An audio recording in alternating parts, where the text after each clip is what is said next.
Conjugate heat transfer means that there is a problem that involves meshed solids as well as fluids. An example of flow over heated rods is shown on the right. You can see by the grid that there's mesh both in the solid regions and the fluid region.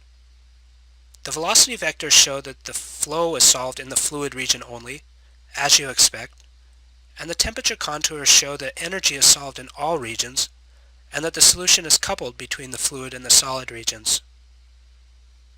In this specific example, you can see that the downstream rod has a higher temperature because the flow can't remove heat as effectively, both due to higher bulk temperature and because of flow restriction because of the proximity of the upstream rod. When you read a mesh with adjacent solid and fluid zones like you see here in Tefluent, it creates what's called a wall-shadow pair.